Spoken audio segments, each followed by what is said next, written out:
करिब 15 वर्षको लामो प्रवासी अनुभवहरू बटुल्दै त्यही भूमिमा पसिनासँग साटिएका केही आर्जनहरूलाई आफ्नै स्वदेशमा लगानी गरी केही गरौँ भन्ने उद्देश्यले नेपालमै छन् अहिले चक्र घिसिङ। भाते ढिकुरमा 1 रोपनी जग्गा भाडामा लिई विगत 8 महिनादेखि बङ्गुर पालन गरिरहेका छन्। एक छोरी र जीवन सङ्गिनीको साथमा उनका दिनचर्याहरू बितिरहेका छन्। पहिले पन्जनालाई छुन घिन लाग्ने फोहोरहरूलाई तर कथाले मागिएपछि गर्ने सहज लाग्न थालेको छ चक्र घिसिङलाई आजभोलि यी दैनिकीहरू। स्वागत छ यहाँलाई। धन्यवाद। सन्चै हुनुहुन्छ? आरामै भनौँ। खासमा मेरो वैदेशिक यात्रा 2060 सालदेखि यो 75सम्मै भनौँ न, लगभग 15 वर्षको यो यात्रा। त्यो टुङ्गिँदै म लगभग यो 8 महिना जति भयो काठमाडौँमा अथवा नेपालमा उपयुक्त खालको कुनै हामीलाई त्यो खालको चाहिँ कुनै पेसा भेटिएन। अनि अन्तिम घडीमा यसो सोच्दा चाहिँ यो चाहिँ एउटा कृषितिर हात हालौँ कि भनेर आज यो आशामा आएँ। अब हरेक व्यक्तिहरू सङ्लग्न भएको छ। जसमा एउटा उदाहरणकै कुरो गऱ्यो भने धुर्म सुन्दरी फर्म, उसले चाहिँ एउटा फाउन्डेसनै लिएर चाहिँ एउटा चाहिँ आफ्नै फर्म चाहिँ एउटा बङ्गुर पालन गरिरहेको छ। अब जस्तै अब चाहिँ गगन थापादेखि लिएर चाहिँ अब प्रकाश दाहालदेखि लिएर चाहिँ सबैले चाहिँ अब बङ्गुर पालन गर्छ भने एउटा बाहुनको छोराले बाहुनको छोरीले बङ्गुर छुन हुँदैन, खाँदै नखानेले चाहिँ बङ्गुर पाल्न हुन्छ भने हामी त विगतदेखि नै एउटा चाहिँ हामीले बङ्गुरलाई चाहिँ पोस्ट गर्दै आएकोदेखि जसमा चाहिँ हामीले चाहिँ कृषि गर्नुपर्छ भनेदेखि चाहिँ बङ्गुर पाल्नु के हो त? यो चाहिँ यति सोच्नुपर्छ अहिलेको युवाहरूले नेपालमै के गरौँ, काम कुनै सानो र ठुलो हुँदैन। जसले कामले पूजा गर्छ त्यसबाट केही बेनिफिट हुन्छ। त्यसैले जति युवा युवतीहरू विदेश भएको छ उहाँहरूले चाहिँ यो सोचौँ कि नेपालमै के गरौँ, जति चाहिँ हामीले श्रम खर्चिनु परेछ सबै नेपालमै खर्चौँ भन्न चाहन्छु।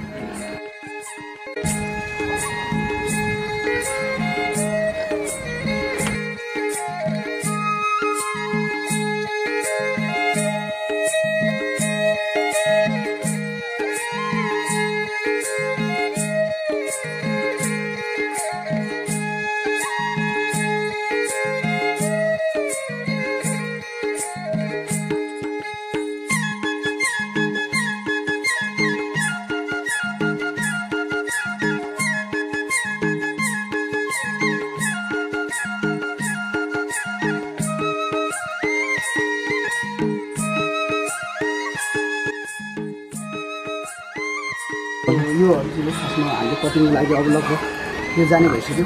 यो चाहिँ तपाईँको लगभग 80-90 केजीको हाराहारीमा छन् यिनीहरू। अब यसलाई चाहिँ हामीले अब केही दिनमा अब 2 दिनमा यो चाहिँ अब हामीले कटिङमा लाग्ने।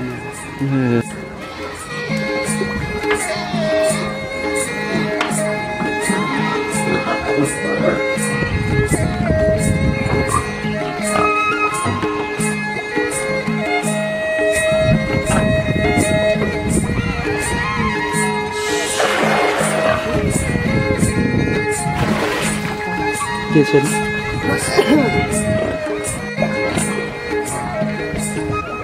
यो लगभग 80 केजी प्लस नै भन्न सक्यो। 80 केजीदेखि 90-100 केजीसम्म हुन्छ। खासमा यो 130-150सम्म पनि हुन्छ। तैपनि यसलाई चाहिँ हामीले अब यो चाहिँ गोरी राखेर खासै हामीले राखेको छैन। अब ठिक्क हल्का आगो पनि हामीले देखिरहेको छ।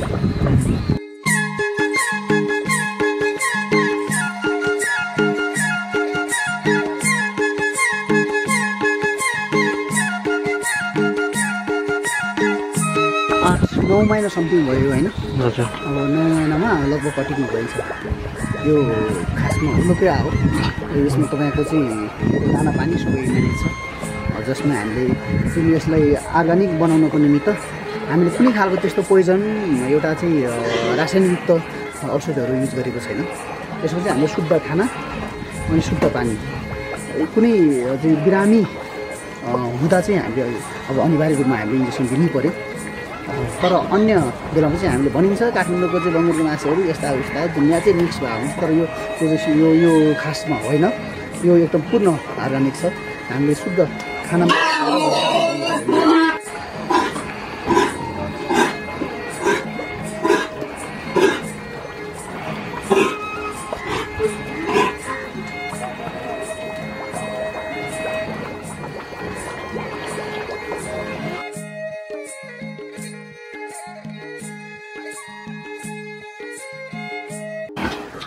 म के चाहन्छु यहाँ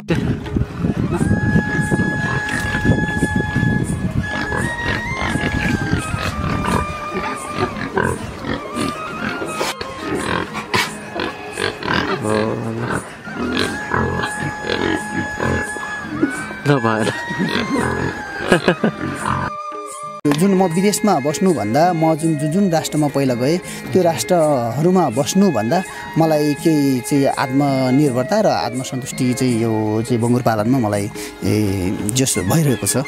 हजुर, महिनाको कमाइ भन्न मिल्छ के कस्तो हुन्छ? महिनाको कमाइ भन्दा पनि अब यहाँ चाहिँ हामीले अब चाहिँ एउटा हामी कुनै कर्मचारी भए मेरो महिनामा यति हुन्छ, अब सेलरी तोकिरा हुन्छ, यो त आफ्नै हो होइन। तर पनि भने नि मैले एउटा चाहिँ खाडीमा बस्नु, एउटा Malaysia, Dubai, Qatar, Saudi, Kuwait होइन अन्य ठाउँमा बस्नु भन्दा चाहिँ मलाई एउटा चाहिँ सन्तुष्टि यहाँ नै छ। एकदम म चाहिँ एउटा आर्थिक रूपमा खुसी नै छु भन्नु पऱ्यो। अनि त्यही बच्चा सेल गर्ने अनि फेरि त्यही बच्चा लिएर अलिकति चाहिँ मिडियम साइज बनाएर पहिला मैले स्टार्टिङ गर्दा चाहिँ एउटा कटिङको निमित्तै एउटा कटिङ गर्नुकै लागि मासुकै लागि मैले चाहिँ ल्यायो। त्यो चाहिँ तपाईँको चाहिँ 4-5 महिनाभित्रमा चाहिँ कटिङमा हुन्छ। त्यसैले यो मैले चाहिँ अहिले प्रायः सबै बच्चाहरूलाई फोकस गरिरहेको छु। बङ्गुरको उपचारको लागि के गर्नुहुन्छ? बङ्गुरको उपचारको लागि चाहिँ खासमा यो अन्य जातिभन्दा खास बङ्गुर फर्मै बस्ने चिज हो। त्यसमा जुन कुखुराहरू भन्दा यो एकदम सहजै छ भन्नु पऱ्यो। खासमा बङ्गुरलाई ज्वरो आउँछ, ज्वरो साथसाथै रुगाखोकी साथै डायरियाहरू बढी हामीले औषधि अलरेडी राखेर हुन्छ, जसमा चाहिँ एउटा चाहिँ डेमिभेट भन्नेहरू होइन तपाईँको चाहिँ त्यो चाहिँ अब केफ्लकहरू रुगाखोकीको लागि, डेमिभेट भनेको चाहिँ तपाईँको डायरियाको लागि, अनि साथै तपाईँको चाहिँ यो चाहिँ अब जेन्डामेसिनहरू। त्यो जेन्डामेसिनहरू चाहिँ के हो भने बङ्गुर हामीले कुन रोग लागि थाहा नै हुँदैन। एउटा चाहिँ तपाईँको सुस्त गतिमा रहन्छ, खाना खाँदैन, सम्झ कहिले त्यतिकै सुतिरहन्छ, अब पुरा ह्याक गरेर चाहिँ जुन एउटा 72 घन्टे पनि हुन्छ यो जेन्टामेसिन भन्नेहरू, साथै अन्य औषधिहरू पनि छन्। उनीहरूले चाहिँ प्रायः अलराउन्ड काम गर्ने हो। हामीले रोग पत्ता लगाएन भने उसलाई चाहिँ त्यो लगाइदिने हो हामीले चाहिँ डोजेजको आधारमा। भनेपछि रोगहरू चाहिँ के कस्तो लागेको आफै पत्ता लगाउनुहुन्छ? यसमा चाहिँ अब फर्स्टमा चाहिँ हामीले अलिकति असहज भइरहेको थियो होइन, तर अहिले चाहिँ खासमा यसलाई चाहिँ यो खालको चाहिँ रोग लागिरहेछ भने चाहिँ अब नर्मली ज्वरो, अब रुगाखोकी, अब डायरियाहरू त हामीले देखिहाल्छ। अन्य रोगहरूमा चाहिँ अलिकति चाहिँ एउटा चाहिँ स्वाइन फिभरहरू हुन्छ, अनि त्यसमा चाहिँ एउटा खडेद हुन्छ, भ्याकुतेहरू हुन्छ। यो चाहिँ एकदम चाहिँ डेन्जर हो। यो चाहिँ तपाईँको लाग्ने बित्तिकै चाहिँ हामीले थाहा पाएन भने जस्तो यो खडेदहरूमा चाहिँ हामीले अलिकति पीडा हुन्छ, एउटा घाउहरू आउने हुन्छ, त्यसको लागि चाहिँ खडेदको लागि हामीले भ्याक्सिन दिइरहेको हुन्छ। अन्य चाहिँ अब स्वाइन फिभरको लागि पनि भ्याक्सिन दिएको हुन्छ तपाईँको चाहिँ। अनि हामीले चाहिँ यो भ्याकुतेको लागि पनि भ्याक्सिन, सबैले भ्याक्सिन चलाइरहेको हुन्छ। यो भ्याक्सिन यदि भ्याक्सिन चलाएन भने त्यतिखेर चाहिँ त्यो बङ्गुरलाई चाहिँ रोगबाट आक्रमण गर्ने धेरै सम्भावना हुन्छ। त्यो कारणले हामीले जति पालेको चाहिँ अहिले बङ्गुरहरू छ अलिकति हामीले यो भ्याक्सिन सबैले चलाइरहेछ। तपाईँ लामो समयसम्म प्रवासमा रहनुभयो, फेरि त्यस्तो प्रवासमै रहने त्यस्तो केही योजना छैन? खासमा भन्नुपर्दा जो अहिलेका हुनु त म पनि विगतमा कमाउँछु भनेर विदेशै गएका हुन्। जुन अहिलेका युवा पिँढीहरू छन् म विदेश जान्छु कमाउँछु भन्नेहरू छ, तर नेपालमा रहेका नेपालीहरू चाहिँ युवाहरू चाहिँ विदेश गएर कमाउँछु भन्ने हेतुले उहाँहरू विदेश जानुभयो। म चाहिँ विदेशमा रहँदा पनि अब विदेशमा भएन, अब विदेशमा भन्दा पनि नेपालमै गएर कमाउँछु भनेर चाहिँ मैले चाहिँ मेरो जापानिज कम्पनी थियो, राम्रो कम्पनी थियो, तर मैले त्यो कम्पनीलाई नै छोडेर नेपालमै के गर्छु, नेपालमै कमाउँछु भनेर आएका। त्यो खर्चिने चाहिँ जुन श्रम र बुद्धि विवेकहरू चाहिँ नेपालमै खर्च्यौँ हामीले। केही सानो इन्भेस्टबाट अब ठुलो बन्न एकदम सम्भावना छ। अब मैले कृषि रोजेँ, सबैले यो कृषि नै गर्नुपर्छ भन्ने छैन। यहाँ चाहिँ तपाईँको हजारौँ चाहिँ लाखौँ कामहरू छ, एकदम अवसरहरू नेपालमै छ। हामीले जुन खालका अवसरहरू गुमाइरहेका छन् त्यो चाहिँ गुमाउनु भनेको हुन त एउटा राज्यले हामीले त्यो खालको स्पेस दिएको छैन। एउटा त्यो खालको चाहिँ हामीले व्यवस्थापन, एउटा मैले यहाँ बङ्गुर मैले पालिरहेको छु, एउटा मैले यहाँ कृषि गरिरहेको छु, राज्यले यसको लागि के नै हेरेको छ त? यो पेसाको लागि राज्यले अलिकति राम्रो तरिकाले हेऱ्यो भने नेपालका म जस्ता चाहिँ एउटा युवाहरू, यहाँ चाहिँ लाखौँ युवाहरू विदेश पर्ने थिएन। सङ्घ संस्थामा आबद्ध व्यवसाय घिसिङ सैन्य स्टार युवा मञ्च नेपालका संस्थापक सदस्य, तामाङ समाज मलेसियाका निवर्तमान अध्यक्ष र हाल उत्पीडित जागरण अभियान समाजका वरिष्ठ सल्लाहकारको रूपमा रहेका छन् र उनले सामाजिक, आर्थिक र राजनैतिक जागरणका अभियानहरूमा उपस्थिति जनाइरहेका छन्। सल्लाहकार छु। साथै अब वैदेशिक रोजगारको सिलसिलामा हामीले विदेशमा पनि त्यस्ता धेरै चाहिँ कामहरू गऱ्यौँ, जसमा चाहिँ नेपालीहरू एकदम पीडित रहेका र कम्पनीबाट विचलित भएकाहरू, एक्सिडेन्ट भएकाहरू, विभिन्न रोगले ग्रसित कम्पनी नहेरेकाहरूलाई हामी एउटा तामाङहरूको एउटा सङ्गठन थियो, तामाङ समाज मलेसिया रहँदा, जसको म प्रेसिडेन्ट अध्यक्ष पनि थिएँ, तत्कालीन अध्यक्ष थिएँ। त्यतिखेर हामी धेरै चाहिँ अब तामाङ मात्र नभएर अन्य जातिहरू पनि हामीले सहयोग गरेको थिएँ। साथसाथै अहिलेको परिवेशमा चाहिँ म एउटा उत्पीडित जागरण अभियान समाज नेपाल भनेर छौँ, जसमा अहिले सल्लाहकारको कार्य गरिरहेको छु मैले।